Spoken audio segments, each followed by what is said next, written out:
This is a white pine. There is really nothing such as a deer-proof plant. All plants will be damaged by deer to some extent. Sometimes it's noticeable and sometimes it's not. This white pine was rubbed by a buck.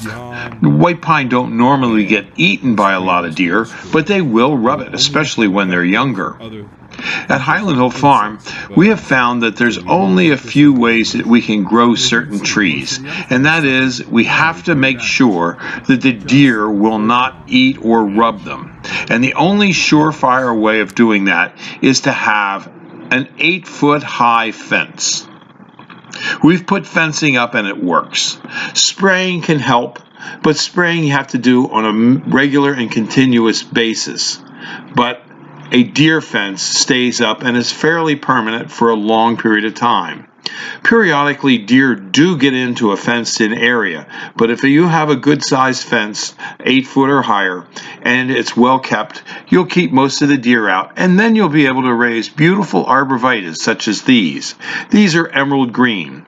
You can't raise emerald green if you have a high deer population and you spray them, because sooner or later the deer are relentless. They'll get them. They'll eat them. And if they don't eat them, they'll rub them. So you will have problems unless you have a fence. There are some varieties of arborvitaes that are much more deer resistant. They are the green giant and the green giant cultivars. The problem with those is that they're not deer proof. They're deer resistant.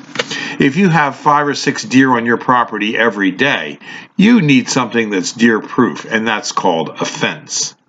But if you have only an occasional deer, like you see a deer once a week or every other week, then that's not a heavy deer problem. With that, you can graze the green giant and pretty much have them grow without a lot of damage at all without spraying.